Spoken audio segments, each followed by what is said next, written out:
smashed through the concrete wall, the massive steel blade pulverized everything in its path.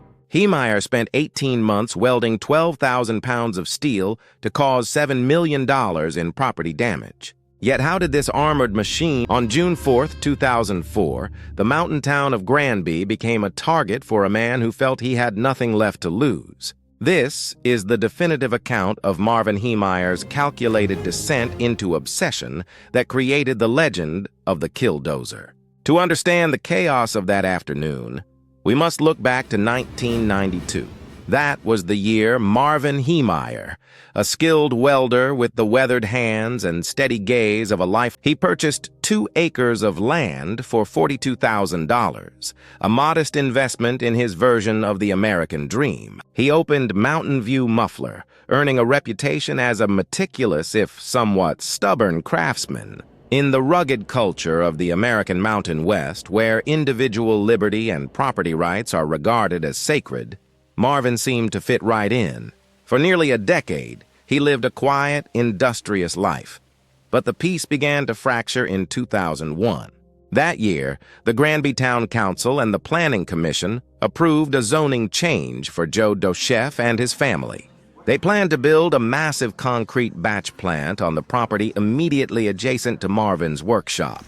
To Marvin, this change was not a sign of progress, but a calculated personal assault. He believed the plant would block the only entrance to his muffler shop, effectively choking the life out of his business and his livelihood. Marvin fought back through every legal channel available to a citizen of Grand County. He filed lawsuits, attended public hearings, and even attempted to petition the town for a new access road that would bypass the concrete plant.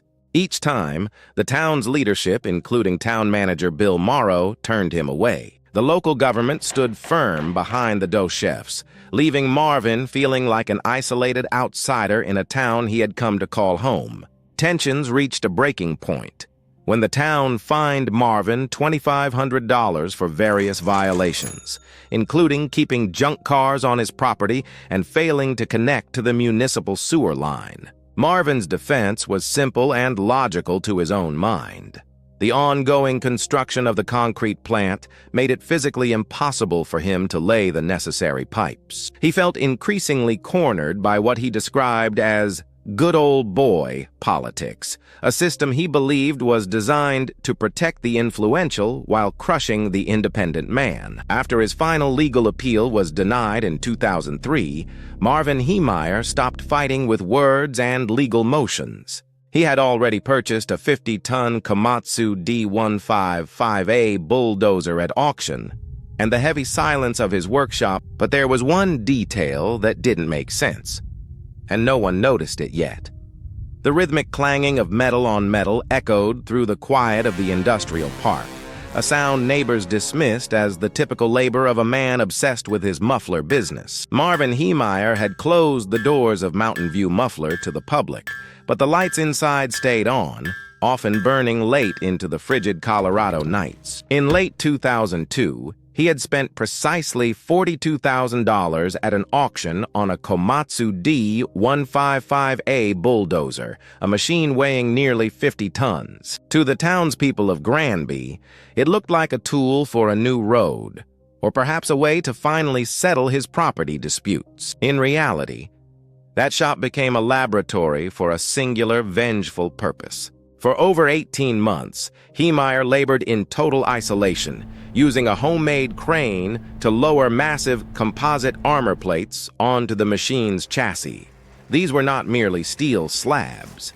Heemeyer had meticulously engineered a sandwich of high-grade steel and poured concrete, reaching up to 12 inches in thickness in most sections. It was a fortress on tracks, designed to be impervious to anything the local sheriff's department could possibly throw at it.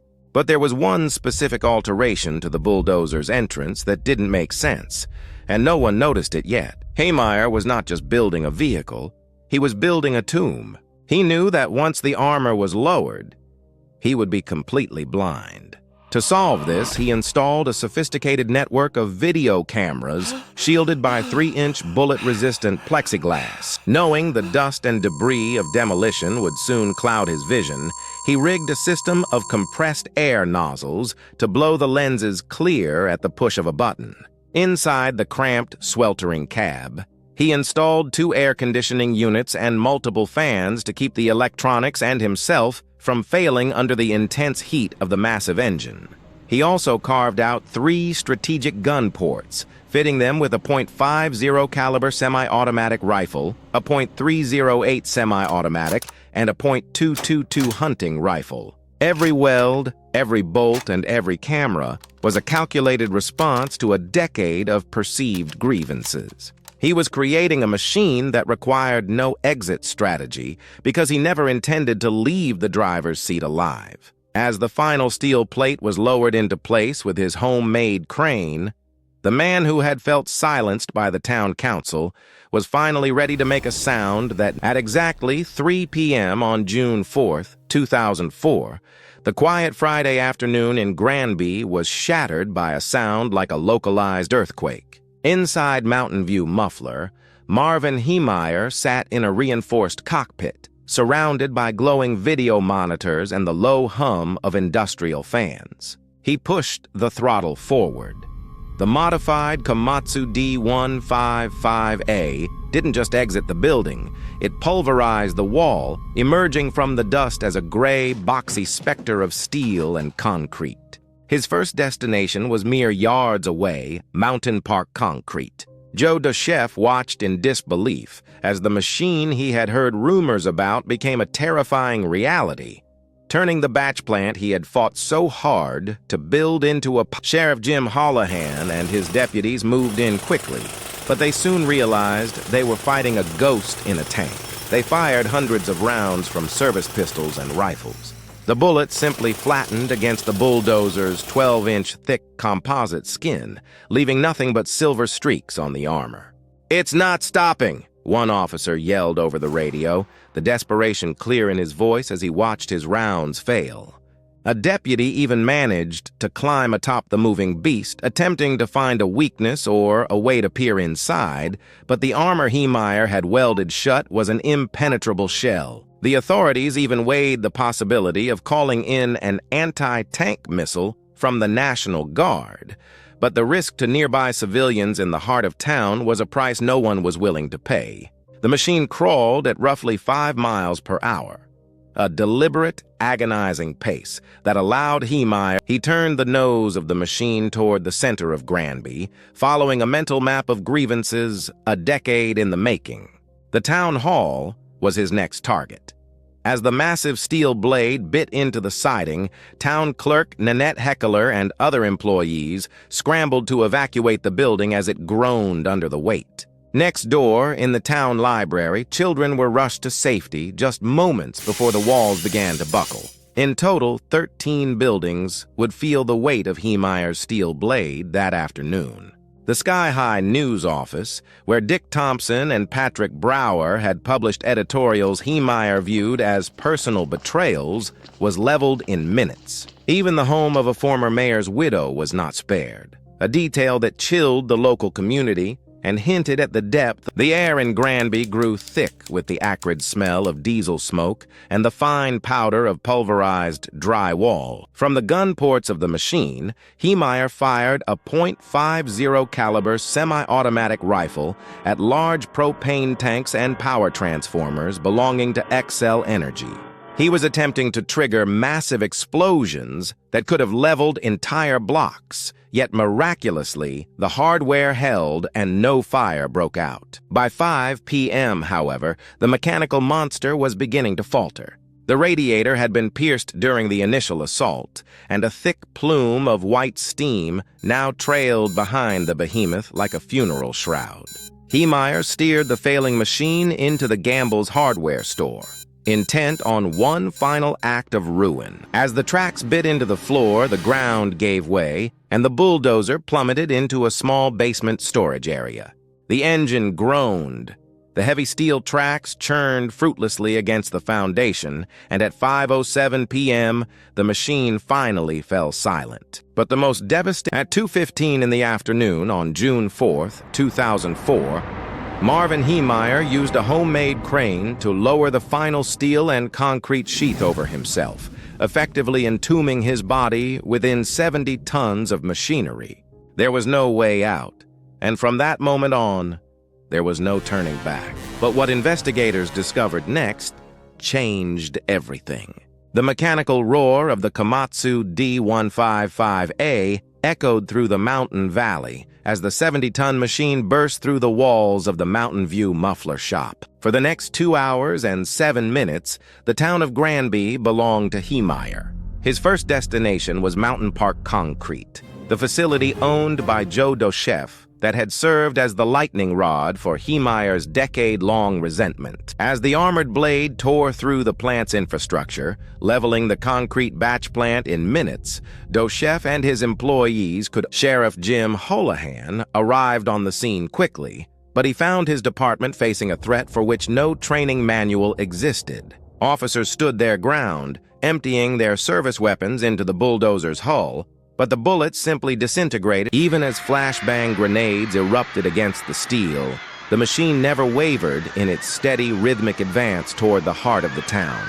Heemeyer's path was a calculated map of his grievances. He moved with alarming precision, steered by high-resolution cameras protected by... When dust and debris from the crumbling buildings threatened his vision, he activated onboard compressed air nozzles to blast the lenses clear. This was not a random act of violence.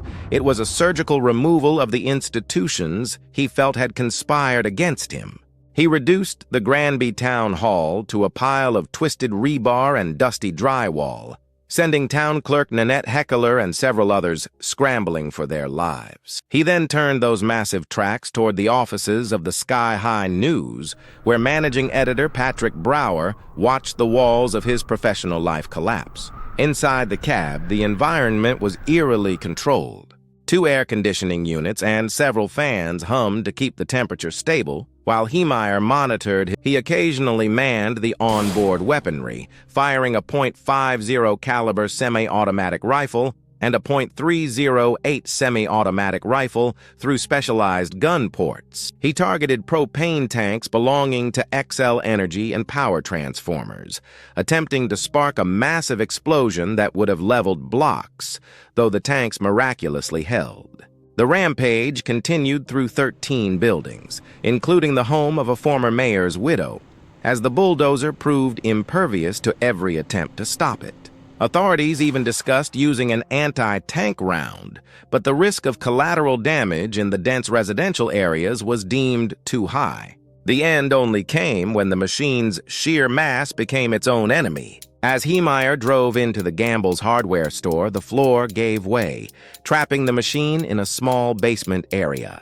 The radiator, already stressed by the immense heat and mechanical strain, finally failed. The engine groaned and stalled at approximately 5:07 p.m., leaving a heavy... But the machine finally met its match. Not in a hail of bullets or a tactical maneuver, but in the mundane structural integrity of a small-town hardware store. As the floor of the Gamble's store collapsed under the massive weight of the D155A, the bulldozer became wedged, its radiator failing as steam geysered into the cramped space. The engine, which had roared with a terrifying mechanical hunger for over 2 hours, but the most devastating... Inside the sweltering armored, Marvin Heemeyer remained sealed within his 12-inch thick composite tomb, protected by layers of steel and concrete that had rendered him invincible to every weapon the Grand County Sheriff's Office had brought to bear. At approximately 5:08 p.m., a single gunshot from a .357 caliber... It would take law enforcement nearly 12 hours of grueling work with industrial thermal lances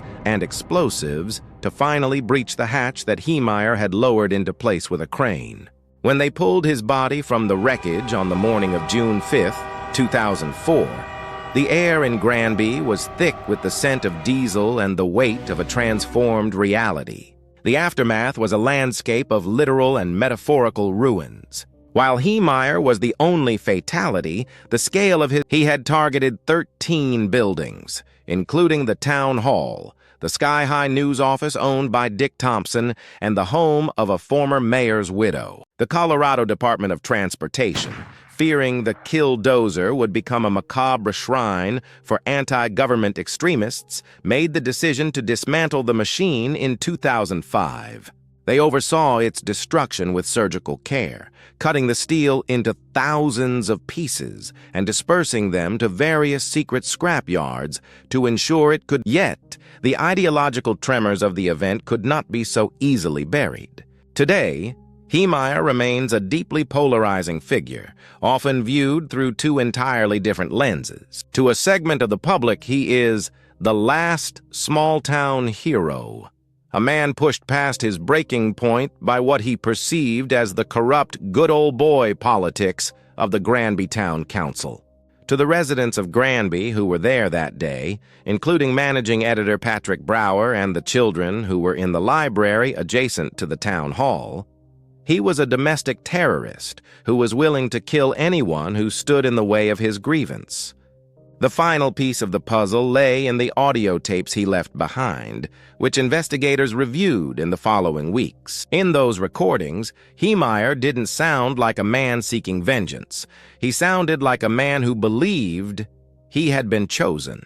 He claimed that God had explicitly asked him to build the machine and carry out the task, viewing his crusade not as a crime, but as a divine mandate to punish the unrighteous. It leaves us with a haunting question about the fragility of peace in a small town. How well do we truly know our neighbors? And what is hidden? If this story gave you chills, hit subscribe and the notification. Do you believe Marvin Heemeyer was a victim of a system gone wrong? Or simply a man? Drop your theory in the comments below.